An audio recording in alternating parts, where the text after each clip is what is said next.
Hey, it's Max again, and thanks for the comment that you left on the upload that I uploaded. And I did a little bit of research about the Canon 50D that you were asking about. To me, honestly, I don't really have any expert knowledge about the Canon. I'm not really as familiar with the Canon as I am with the Nikon, so my opinion shouldn't be considered as an expert opinion. That's what I'm saying. And to me, yeah, I was watching that, reviews on YouTube, and got into the Canon website and saw some information about it, and they started using some new chip with that D50D Canon, and that was like a better performer, I guess.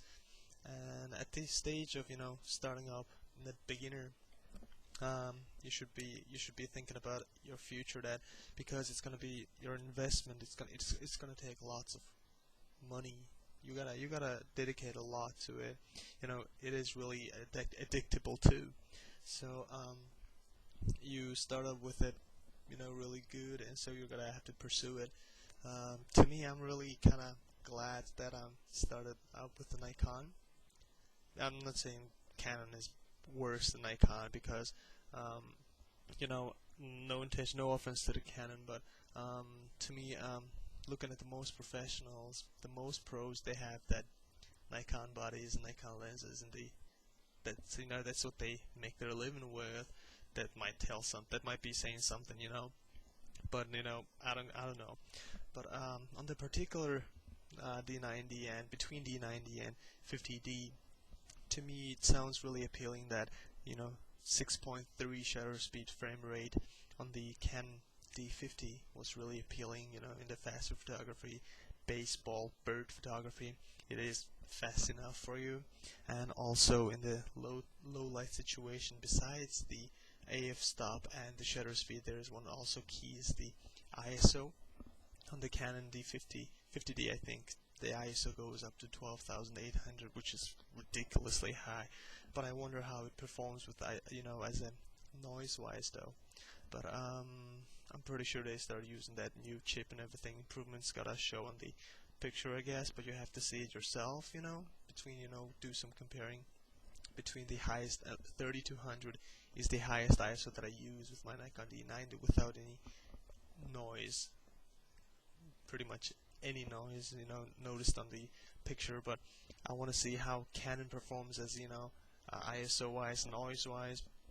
So that's really interesting to me. And to me, to starting up without any, not looking at the future, I would pretty much choose the Canon though, because no offense to the Nikon, it's not because I don't like my D90 anymore. I love my D90. I mean, my D90 does everything much better than I expected to do. So, but why I said to go with a Canon is at this point, that options that you have between the two, Canon looks more appealing within that 100-pound range. I think that 6.3 frames per second and 12,800 ISO is much well worth to the 100-pound difference. And also starting up, if you go and do some research about buying some stuff, that full frame lenses, FX lenses on the bodies, that'll fit on your Canon body, are less kind of a little bit cheaper than the Nikon lenses, compatible lenses. Let's say Nikon 24 to 70 2.8 Nikkor lens on the market price is around 1600, 1650, around there. But a comparable lens from Canon, without without image stabilization or something, just a comparable lens is around 1200, 1300, so which is a couple of $100 cheaper, and that can be appealing to you. So, but in the long run, I mean, photography is really addictive, man. You can get hooked up into it really easily, and you start dedicating, investing a lot into it. It's gonna get you if if you're passionate about it. Then, so starting up with as an investment, start up with a good camera brand, which is gonna get you there. at the level that you want. I don't care if it is Canon or Nikon. I'm pretty sure Canon's got really good cameras, the full frame cameras compared to the Nikon D700 or D3S, I guess. But it's just really your personal opinion to choose between the two. But to me, I like Nikon.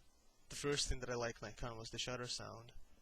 It was the classic click noise from the shutter sound.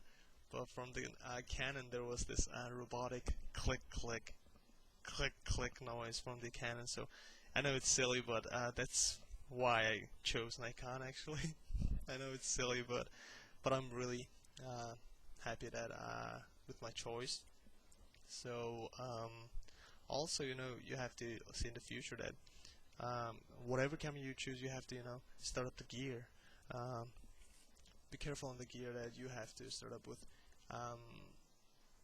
Try to get the full frame lenses, because your camera body is gonna change, because only the DX format sensor is not gonna limit you. Don't let it limit you. You have to change. You will know that in the stage of that you need something better, and at that time you will go with a full frame camera body. So in that case, you need to have some lenses that will come with it, and body's gonna change and get replaced anyway, but the lenses are gonna stay with you. So be careful on your lens choice, and try to get the full frame lenses as soon as as starting up as you can. And so whatever, it's really my personal opinion would be like, it's really up to you though. It's just whatever you choose, whatever you feel like it, and whatever one whichever one you like, the better performer, and that's what you choose. And just try to see the long run a little bit, and it's just really up to you. That's my personal honest opinion laid up there, and of course always choice is yours, and whatever choice you make, good luck with it and pursue it, and you will know when you get there, and you will see what's gonna happen to you, I guess. So that's me, and thanks for the comment again, and I hope it helped you a little bit, and I hope I'll see you later. Bye.